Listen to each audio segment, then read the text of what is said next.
آج کا پیغام ہے جو ہمارے یوٹیوبر دوست حضرات ہیں جو یوٹیوب استعمال کرتے ہیں، یا خاص طور پر جو ٹک ٹاکر ہیں، ان کے نام پیغام ہے کہ کچھ لوگ لڑکے ہیں یا لڑکیاں ہیں، پیسے کی لالچ میں اپنے ویوز بڑھانے کے لیے وہ معاذ اللہ ثم معاذ اللہ ایسے ایسے گناونے حرکات کرتے ہیں اور ایسے ایسے غلط کاموں کے مرتکب ہو رہے ہیں کہ گویا ان کو پتہ ہی نہیں کہ ایک دن ہم نے مرنا ہے، اس دنیا کو ہم نے چھوڑ کے جانا ہے، اور قیامت کے دن ہم نے اللہ کے سامنے کھڑے ہو کر اپنے ایک ایک حرکت کی، زندگی کے ایک ایک منٹ اور ایک ایک لمحے، ایک ایک لحظے کی ہم نے اللہ کو حساب کتاب دینا ہے۔ بس یوں سمجھ آتا ہے کہ گویا انہوں نے ہمیشہ دنیا کے اندر رہنا ہے، اور اسی طرح دنیا کے اندر ان کا آنے کا مقصد صرف اور صرف مشہور ہونا، فیمس ہونا، پیسہ کمانا، باقی کوئی نہیں۔ حالانکہ فحش حرکات، فحش کام کرنا یہ کبیرہ گناہ ہے۔ اللہ کے رسول صلی اللہ علیہ وسلم کی ایک حدیث ہے، آپ صلی اللہ علیہ وسلم نے فرمایا کہ قرب قیامت کے نزدیک جس طرح بنی اسرائیل کو اللہ تبارک و تعالی نے بطور سزا کے ان کے شکلوں کو مسخ کر دیا تھا، تبدیل کر دیا تھا، نوجوانوں کو باندر کی شکل میں اور بڑے عمر کے لوگوں کو خنزیروں کی شکل میں، اسی طرح قیامت کے نزدیک میری امت کے کچھ لوگ ہوں گے، ان کی بھی شکلیں تبدیل ہوں گی۔ تو صحابہ کرام نے سوال کیا کہ یا رسول اللہ، کیا وہ کلمہ نہیں پڑھتے ہوں گے؟ اللہ کے پیغمبر نے فرمایا کہ ہاں، کلمہ پڑھتے ہوں گے، نمازیں پڑھتے ہوں گے، اسی طرح روزے رکھتے ہوں گے، اسی طرح اللہ آپ کا بھلا کرے بیت اللہ کا حج کرتے ہوں گے، لیکن اس کے باوجود اللہ تبارک و تعالی ان کی شکلوں کو تبدیل کر دے گا۔ کیوں؟ اس وجہ سے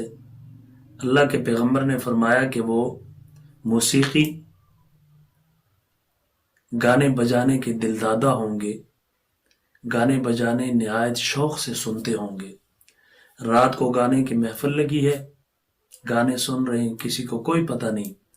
صبح کو جب اٹھیں گے تو ان کی شکلیں تبدیل ہو چکی ہوں گی۔ کسی کو اللہ نے بندر بنایا ہوگا، کسی کو اللہ نے خنزیر بنایا ہوگا۔ تو یہ تو دنیا کی سزا ہے، آخرت کی سزا کے بارے میں سوچیں۔ یہ اس لیے آپ کو ایک دعوت فکر دے رہا ہوں، نوجوان نسل کو، چاہے وہ نوجوان لڑکے ہیں یا لڑکیاں ہیں، کہ اگر آپ نے یوز کرنا ہے، یوٹیوبر آپ بنے ہیں، ٹک ٹاکر آپ بنے ہیں، تو خدا را کوئی ایسا کام کریں کہ آپ کے مرنے کے بعد بھی وہ آپ کے لیے وبال بننے کے بجائے آپ کے لیے صدقہ جاریہ بنے۔ جتنے لوگ اسے سنیں گے، اس سے فائدہ حاصل کریں گے، تو جتنا ثواب ان کو ہوگا اتنا ہی ثواب آپ کو بھی ملے گا۔ اور اگر خدا نخواستہ آپ نے کوئی ایسا غلط کام کیا، غلط ویڈیو بنائی،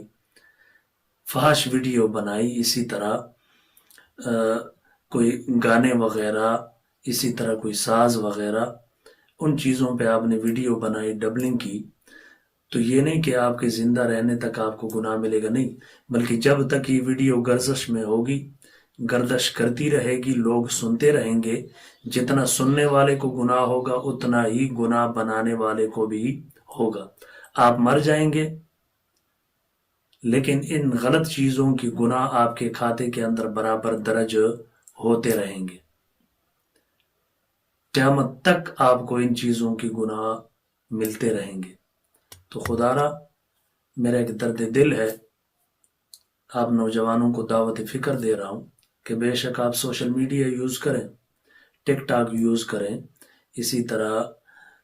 اگر آپ یوٹیوبر ہے یوٹیوب یوز کریں، لیکن منفی کردار کے بجائے آپ مثبت کردار ادا کریں، کوئی اچھا پیغام دیں، توحید کے بارے میں دیں، شرک سے لوگوں کو متنفر کریں، اسی طرح ختم نبوت کے بارے میں دیں، منکرین ختم نبوت کو سے لوگوں کو آگاہ کریں، اسی طرح آپ صلی اللہ علیہ وسلم کی سنتوں کے بارے میں دیں، بدعات سے لوگوں کو روکے، اسی طرح فضائل صحابہ بیان کرے، دفاع صحابہ کرے، منکرین صحابہ سے لوگوں کو روکے۔ تو یہ ایسی چیزیں ہیں کہ آپ کے مرنے کے بعد بھی ان کا ثواب آپ کو ملے گا، آپ کو فائدہ ہوگا، دنیا کے اندر بھی آپ کے لیے فائدہ اور آخرت کے اندر بھی آپ کے لیے فائدہ۔ تو یہ چھوٹا سا میرا پیغام ہے، جو میرے یار دوست اسے سنیں تو خدارا اپنے فائدے کو سامنے رکھ کر اس پہ عمل کریں اور وہ تمام برائیاں چھوڑ دیں جن برائیوں کے اندر آپ مصروف ہو۔